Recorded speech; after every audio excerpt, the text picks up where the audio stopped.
Morning student, class 11th में अभी तक आप लोगों को इससे पहले मनी बैंकिंग पढ़ाया जाता था।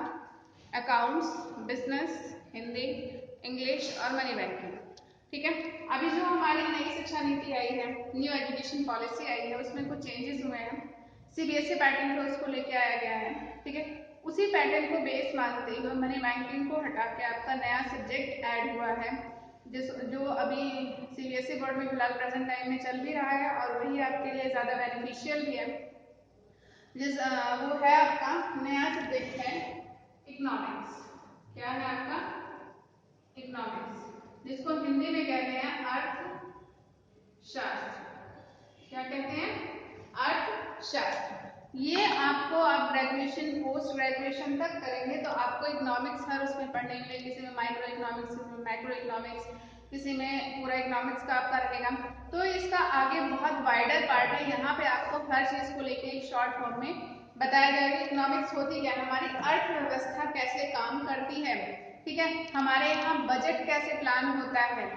तो हमारे यहाँ बजट प्लान का मतलब एक कंपनी भी बजट प्लान करती है, एक गवर्नमेंट भी बजट प्लान करती है, एक स्टेट गवर्नमेंट भी अपना बजट प्लान करती है। तो वो सारी चीजें हमारे जो इकोनॉमिक्स जो डाटा प्रोवाइड करते हैं उनको बेस मान के वो क्या करती है, अपने बजट्स को प्लान करती है, आगे के लिए डिसीजन लेती है, प्लानिंग करती है, उसको फिर इम्प्लीमेंट करती है। तो वो सारा काम आपका कैसे होता है, इसमें आपको इनिशियल तरीके से स्टार्ट करके बताया जाएगा कि इकोनॉमिक्स होता क्या है। ठीक है, मनी बैंकिंग में था आपका बार्टर सिस्टम था, आपका इन्फ्लेशन डिफ्लेशन था। इन्फ्लेशन डिफ्लेशन यहाँ पे भी आपका इसमें भी है। उसके बाद बैंक था, उसकी हिस्ट्री थी, ये सारी चीजें थी। तो वो सारी चीजें आपकी कम यूज में आती हैं। ठीक है, पर आपका यूपी बोर्ड में था तो उसको आपको कंटिन्यू करना था। ठीक है, वो कहीं ना कहीं आपको काम आगे देता है, ऐसी बात नहीं है कि बिल्कुल आपके लिए यूजलेस था वहाँ के लिए, पर ये ज्यादा आपके लिए इंपॉर्टेंट है इन कंपैरिजन। जैसे आपका कहा जाता है कि दो चीजों में आपको कंपेयर करना है। ठीक है, तो जब हम यहाँ पे कॉमर्स स्टार्ट किए थे हम लोग, तो उस टाइम पे भी यही हुआ था कि मनी बैंकिंग को ना रख के इकोनॉमिक्स को रखा जाएगा। पर उस टाइम पे हमारे पास ऑप्शन में इकोनॉमिक्स था ही नहीं, यहाँ पे बुक्स वगैरह भी अवेलेबल नहीं थी, तो इस वजह से मनी बैंकिंग स्टार्ट किया गया है। पर न्यू एजुकेशन पॉलिसी में उस चीज को रिफॉर्म कर दिया गया है, चेंज कर दिया गया है। आपका मनी बैंकिंग की जगह पे आपका सब्जेक्ट चेंज कर दिया गया है इकोनॉमिक्स। तो अभी तक जो आपको मनी बैंकिंग में पढ़ाया गया है वो आपके लिए किसी भी मतलब नहीं है। आपकी मतलब ये कहते हैं कि आपकी नॉलेज के लिए वो बेस्ट है, आपको वो चीजें पता होनी चाहिए। ठीक है, कि हमारे यहाँ कॉइनेज भी चलता था, हमारे यहाँ गोल्ड सिल्वर ये सारे कॉइन्स पे मतलब ऑर्नामेंट्स के कॉइन भी चलते थे। ठीक है, उसके बाद बैंक्स के बारे में बताया गया, उसके बाद प्रॉफिटेबल नॉन प्रॉफिटेबल इन्वेस्टमेंट के बारे में बताया गया। तो वो सारी चीजें भी आपकी नॉलेज के बेस पे आपके लिए काफी यूजफुल हैं। पर जो आप सिलेबस के बेस पे पढ़ेंगे कि आपको किस में से बेस मान के आपको पेपर देना है, किसमें आपको ज्यादा से ज्यादा मार्क्स गेन करने हैं, तो वो सब्जेक्ट आपका न्यू सब्जेक्ट है इकोनॉमिक्स। ठीक है, हमारे जो पुराने क्या कहते हैं, जो हमारे पुराने प्राइम मिनिस्टर थे डॉक्टर मनमोहन सिंह, ठीक है, वो भी क्या थे, एक अर्थशास्त्री थे, एक इकोनॉमिस्ट ही थे। ठीक है, वो डाटास को बहुत अच्छे से प्लान करते थे क्योंकि उनको सारी चीजें बहुत अच्छे से प्रैक्टिकली पता थी, तो उस चीज को करने में उन्हें कोई प्रॉब्लम नहीं होती थी। तो इस तरीके से अर्थशास्त्री एक इकोनॉमिस्ट जो डाटास गवर्नमेंट को प्रोवाइड करता है, उसी को बेस मान के गवर्नमेंट अपने बजट्स को प्लान करती है। तो वो डाटास आते कैसे हैं, वो डाटास कैसे कैप्चर किए जाते हैं, फिर हमारे इकोनॉमिक्स का मतलब हमारी अर्थव्यवस्था पुराने टाइम में ब्रिटिश रूल के टाइम में कैसी थी, प्रेजेंट टाइम में कैसे है, मिड में कैसी थी, वो सारी चीजें भी आपको वन बाय वन सारी चीजें कराई जाएंगी।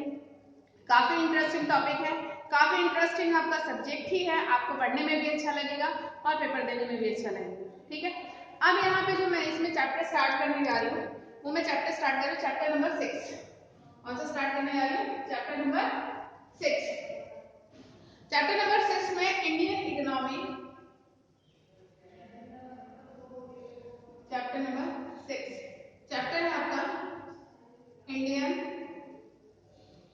Economy, Indian economy on the eve of independence, on the eve of independence. हमारी इंडियन इकोनॉमी जिस दिन हमें स्वतंत्रता मिली, हमें इंडिपेंडेंस मिली है, उस टाइम शाम को हमारी इंडियन इकोनॉमी की क्या कंडीशन थी? उस टाइम पे हमारे इंडियन इकोनॉमी की बहुत पुअर कंडीशन थी। जो हम कहते हैं कि जब तक आपका यहाँ पे ब्रिटिश रूल नहीं था, ठीक है, आपकी इंडस्ट्रीज नहीं थी, तो हमारी जो कंट्री को कहा जाता था क्या? कृषि प्रधान देश। क्या कहा जाता था? कृषि प्रधान देश। यहाँ पे हम उन चीजों को करते थे, उगाते थे, उन चीजों की पैदावार होती थी जो हमारे खाने में ज्यादा उपयोग होती हैं।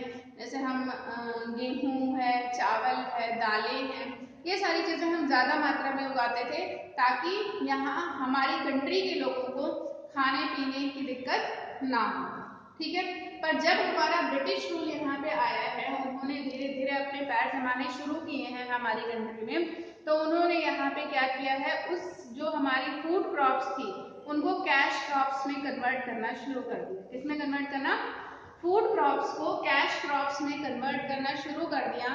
उन्होंने उस एग्रीकल्चर को प्रेफरेंस दी जिसको वो इजीली कैश में कन्वर्ट कर सकते थे या अपनी इंडस्ट्रीज में एज ए रॉ मटेरियल को उसको यूज कर सकते थे, ठीक है।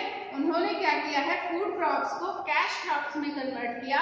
तो वहां पे जो हमारे पैदावार हमारे मतलब उपयोग के लिए होती थी, हमारे खाने पीने की चीजों की जो पैदावार होती थी वो धीरे धीरे कम होती गई और लोगों को ज्यादा से ज्यादा कैश की जरूरत थी, ज्यादा से ज्यादा कॉइन्स की जरूरत थी, तो वो उस चीज की पैदावार ज्यादा करते थे जिसको बेचने से उन्हें इजीली कैश अवेलेबल हो जाता था, उनको उनकी जो पैसे की जरूरत थी वो पूरी हो जाती थी। तो इस बेस पे जब हमारी जो पैदावार थी उस पर इफेक्ट पड़ा, हमारी फूड क्रॉप्स की जगह कैश क्रॉप्स का मतलब वो कहते हैं कि एग्रीकल्चर होने लगा, उसकी खेती होने लगी। तो जब हमारी वो चीज डाउन हो गई तो उस केस में जब किसी भी चीज का प्रोडक्शन डाउन होता है और उसकी डिमांड हाई होती है तो उस केस में उसका प्राइस ऑटोमेटिकली हाई हो जाता है, ठीक है। अब मैं कहती हूँ इसका एक एग्जांपल लेती हूँ, ठीक है। 100 बैग्स राइस है, क्या है? 100 बैग्स राइस है, ठीक है।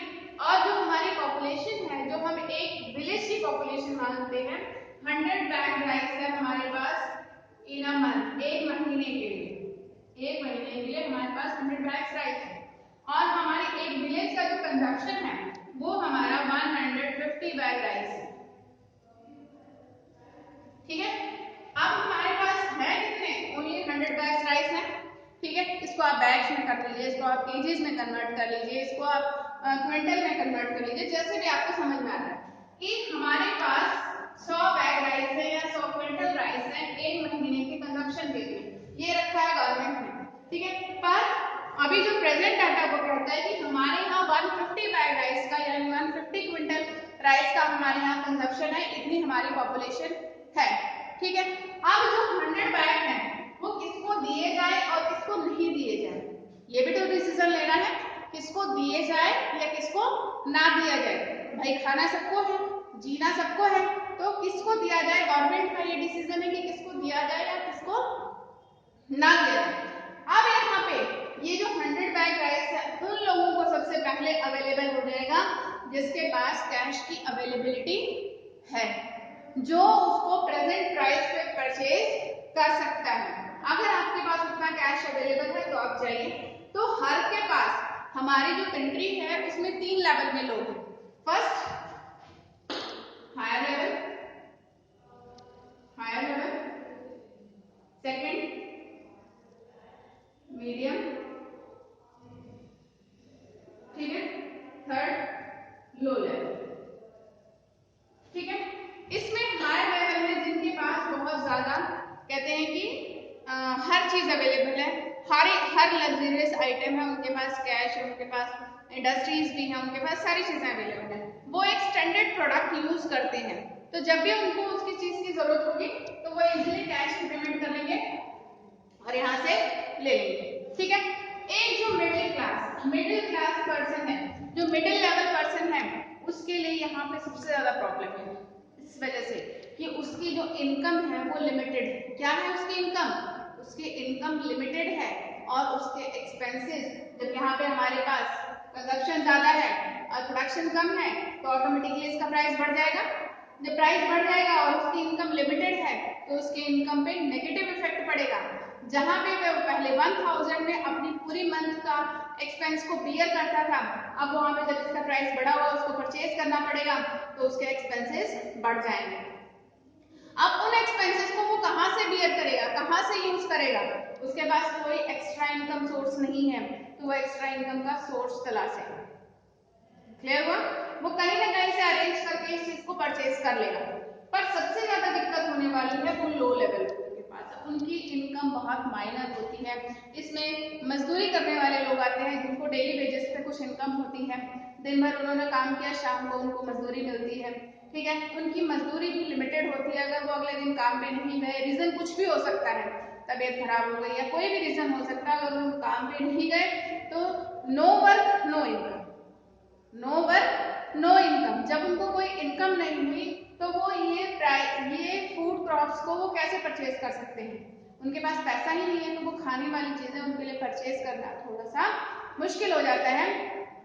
तो यहाँ पे इकोनॉमिक्स में हमें यही देखना है कि हम कैसे अपने उसको डाटास को बैलेंस बनाते हैं, कैसे हम अपनी इंडियन इकोनॉमी को सर्च आउट करते हैं कि हमारे पास जो भी फूड क्रॉप्स हैं वो कैश क्रॉप्स में कम कन्वर्ट हो, लोगों को खाने की चीजें अवेलेबल हो पाए। पर जब ब्रिटिश गवर्नमेंट यहाँ पे आई तो उसने इस चीज को पे प्रेशर डाला कि नहीं, आप कैश क्रॉप्स को एग्रीकल्चर करिए, आप फूड क्रॉप्स का मत करिए। अब यहाँ पे क्या क्या इफेक्ट पड़ा है वो देखिए। The Battle of Plassey fought in 1757 is an important historical event which changed the destiny of our nation. जो हमारा प्लासी का युद्ध हुआ था 1757 में, उसने क्या किया, हमारी जो कंट्री की डेस्टिनेशन है, जो डेस्टिनी है उसको बदल के उसे रख दिया। After this battle, the hold of the central authority started losing. The grip of East India Company became tighter. उसने कहा है कि जो हमारी इंडिया थी उसकी जो कहते हैं कि जो पकड़ थी सेंट्रल अथॉरिटी की वो धीरे धीरे कम होती गई, और वो किसके हाथ में ट्रांसफर होती गई? वो ट्रांसफर होती गई ब्रिटिश गवर्नमेंट के अंदर। ब्रिटिश गवर्नमेंट हावी होता गया और हमारी गवर्नमेंट लूज होती गई। उस टाइम में गवर्नमेंट नहीं थे, हर राज्य का अपना राजा होता था, और ब्रिटिश गवर्नमेंट का ये रूल था, उन्होंने एक बनाया था डिवाइड एंड रूल, जिसको हम कहते हैं हिंदी में फूट डालो शासन करो। तो उनका ये था कि आते थे, एक राजा को पहले अपने में मिलाते थे, फिर उसके थ्रू दूसरे राजाओं में फूट डलवाते थे अपने यहाँ। कुछ को उन्होंने डायरेक्टली मोटिवेट करके कैश वगैरह देके, किसी भी चीज का लालच देके उन्होंने अपने राज्य में मिला लिया था। कुछ जो नहीं आए उनसे उन्होंने डायरेक्टली इनडायरेक्टली क्या कहते हैं कि लड़ाइयाँ भी की हैं, ठीक है। तो क्या कह रही है कि जो हमारी सेंट्रल अथॉरिटी थी उसकी जो पकड़ थी वो धीरे धीरे ढीली होती गई और ब्रिटिश गवर्नमेंट हमारे ऊपर हावी होती गई। Later on, after the revolution of 1857, the rule of India was transferred from the East India Company. उसने कहा 1857 के बाद कंपनी हमारी जो मतलब पूरी की पूरी कंट्री थी उसने क्या कर दिया है, वो ट्रांसफर हो गई ऑटोमेटिकली। उन्होंने ट्रांसफर ले लिया कि अब जो इंडिया के सारे रूल रेगुलेशन बनाएगी वो इंडियन अथॉरिटी, इंडियन अथॉरिटी ना बना के ब्रिटिश गवर्नमेंट बनाएगी, ठीक है। पूरे देश के लिए रूल बनाएगी, ब्रिटिश गवर्नमेंट रूल बनाएगी।